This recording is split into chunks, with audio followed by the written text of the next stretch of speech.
John Cena has turned heel, and 12 hours later, I'm still struggling to get my head around it, but it is absolutely insane. Jade Cargill returned as well, and Bianca Belair has a date with presumably Rhea Ripley at WrestleMania. We have so much to talk about, so let's get into it. Welcome to Allison Analysis. I'm Ben Allison, and here are my 5 key findings from Elimination Chamber 2025. In at number 5, this was the greatest heel turn in professional wrestling history. And I know that is a humongous statement, but the only one which to me comes even remotely close is Hogan's NWO turn. Now here is the difference. Hulk Hogan blatantly needed something at that time. Sure, it was a huge shock. Nobody expected it, but he did need something. But here, John Cena didn't need anything. He's on his retirement tour. He could have just done every event, sold a ton of merch, and that's what made this so shocking, so unpredictable. I mean, it's almost senseless,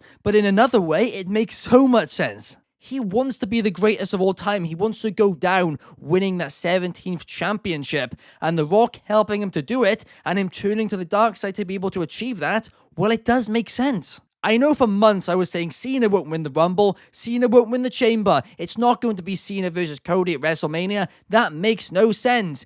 And the fact that they're touring on different brands on the road to WrestleMania 2, that kind of doesn't make much sense either. But at the same time, that's kind of what makes this so great. And of course, when I said it wouldn't make any sense, I didn't know that Cena turning heel was on the table. And I know how badly I wanted Homelander Cody, but I've also been saying in the last few weeks that I can't see that happening either. When this Rock thing happened a couple of weeks ago, I was predicting a 180 is going to happen. Now at the time, I thought there was going to be McIntyre or Punk, but screw it, Cena's a 10 times better option. So I was wrong, but I'm so glad I was wrong. And Cody dropping a rare F-bomb, saying F off to The Rock. I mean, them not even censoring that was just incredible as well. Like, it made this moment feel important almost, right? And swearing in just media in general, when used correctly, it can really help a moment. It can emphasize a point. But when overdone, well, it's just ridiculous. But when it's used correctly, like it was here, it's perfect and adds to a story. And Travis Scott's involvement was so random, undoubtedly. But it does, I guess, make sense because The Rock's trying to show that, he's Hollywood, he has all this power, all this influence, and now it really feels like the odds are against Cody Rhodes. Now, what's also so insane about all of this is, would this have happened if it wasn't for the We Want Cody movement last year? I think everybody can probably agree the answer is no. I mean, that movement, the knock-on effect that movement had was truly incredible and shows why the opinions of fans is so important in pro wrestling. And of course, credit to Triple H, credit to The Rock, credit to Paul Heyman, credit to everyone involved, because they turned that mistake into an incredible story, which wasn't just an incredible story for WrestleMania 40, but now it's going to be an absolutely insane story for WrestleMania 41 as well. I'm loving it. In at number 4, Sami Zayn versus Kevin Owens was an instant classic. I mean, maybe this broke a record, a Guinness World Book of Records for the most tables broken in a pro wrestling match. I really want somebody to try and fact check that, but this was unbelievable. I mean, I can't remember the last match in WWE which used this many weapons and was this brutal. I mean, of course, we had Bad Blood, CM Punk, Drew McIntyre, but even still, this didn't feature this many weapons. And Sami Zayn sold his neck injury so well as well. And quite honestly, Kevin Owens is doing the best character work of his entire career right now, and he showed no remorse. Orton returning to stop KO from ending Sami Zayn's career was great as well, and the punt kick tease I thought was excellent, and the fact that they didn't do it was excellent as well, because you can tell that story now heading into WrestleMania, because it is inevitable at this point. It's going to be KO versus RKO at Mania. Honestly, I'd have Kevin Owens win that match. This is the best work of KO's career right now. And I'd have him beat Orton at WrestleMania, then go on to dethrone Jey Uso for the World Heavyweight Championship over on Raw after Mania. Kevin Owens deserves another World Championship run, and he hasn't had one since, 2016 when he turned heel with Triple H? So for him to get that moment, it would be incredible, and it is so deserved at this point. So I do hope this is where this is going to lead after WrestleMania. But I'm not going to predict it, because right now my prediction record has gone down the toilet. I had a year of just great predictions. Despite what people are saying, I did have a year of great predictions, but now it's just gone in the trash, hasn't it? But in at number 3, I hope last night wasn't Trish Stratus' last match. I mean, don't get me wrong, right? It wasn't a bad match. It was just by absolute miles and miles and miles the weakest match on the card. And it wasn't helped by the fact it was given in a really dead space, right? Because the crowd was so exhausted from that incredible Women's Elimination Chamber match. So nobody really cared about this that much. And there wasn't much of a story either. But I know heading into the event, Trish was kind of teasing that it could possibly be her final match. But I really hope that isn't the case, because she deserves a proper send-off. She probably deserves a pay-per-view main event for a retirement match. So I do hope this isn't the end of Trish Stratus in WWE, because she deserves better. So everybody can say thank you, Trish. I mean, the brutal reality is this was the only match on this card which wasn't must-watch, because literally everything else on it was almost, if not perfect. So this was, I mean, the one downside to the pay-per-view. And again, it wasn't bad, right, to emphasize. It was not a bad match. It was just absolutely nothing special at all.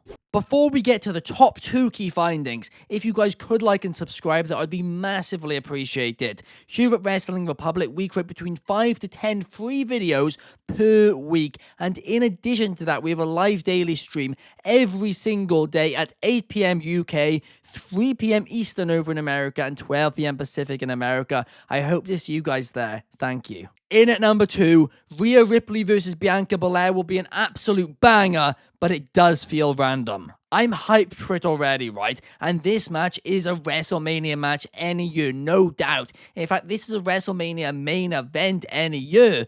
But this year, well, Jade Cargill versus Bianca Belair would have made a lot more sense to me. I mean, the angle they did to start the match with Jade Cargill and Naomi was absolutely incredible. And there's like, what, another 7 weeks until Mania? They could have easily have transitioned that to Jade versus Belair and had Rhea Ripley versus somebody else instead. And to me, that would have probably have been the better option, because of, they've been really putting a lot of focus into this Who Attacked Jade storyline. But hey, they clearly decided to go for Rhea Ripley and Bianca Belair, and the two do have so much history. They can find a story, they can tell a story. There's no doubt about that. But I do hope Jade Cargill and Naomi do find a space on this WrestleMania card, because they deserve a singles match for sure. But storytelling issues aside, I am so pumped for this match.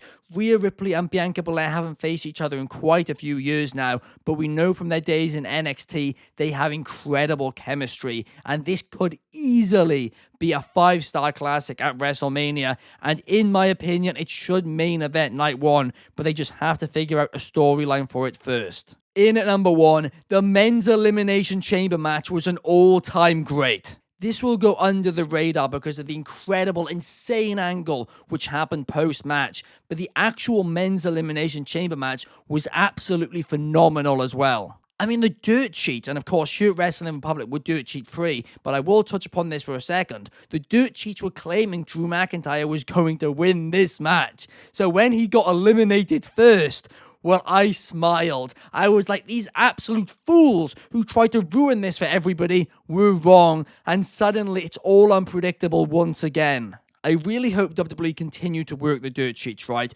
Because they have taken so much fun out of things over the last few years. Because even if you try to avoid the spoilers, you can't, right? And they can say what they want about things behind paywalls. That means nothing. They know it's going to get out there. It just will. And of course, there's certain things which aren't spoilers, which are, completely make sense to put behind a paywall. Completely makes sense to, say, like, I have no issue with that. It's just spoilers and dirt sheets spoiling things where I have, a bit of beef with them about it. But the fact they were wrong here just made me delighted. And it set up multiple WrestleMania matches. I mean, Punk versus Rollins is the main one, and presumably Roman Reigns is going to be involved in that. But it also set up Damian Priest versus Drew McIntyre.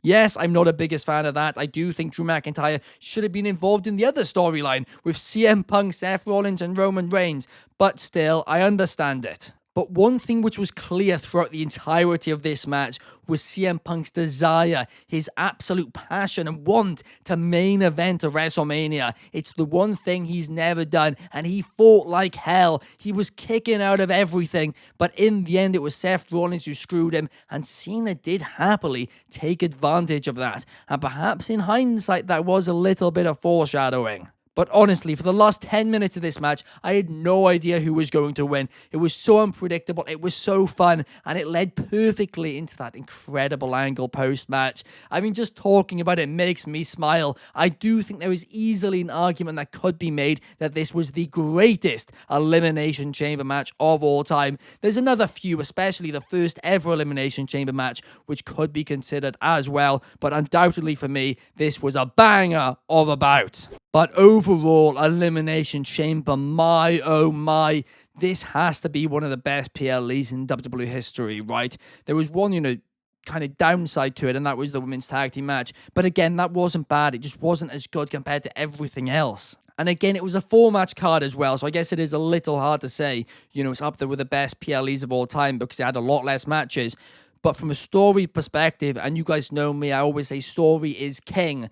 This was just absolutely incredible. So you know what? It was a banger. It was a banger of a broadcast. That will be my rating. The highest rating I can possibly give on Allison Analysis. But what did you guys think of the show? Please let me know your thoughts in the comments down below. I will be reading and replying to each and every single one of them. And I will see you guys in the next video. Thank you so much for watching. Peace.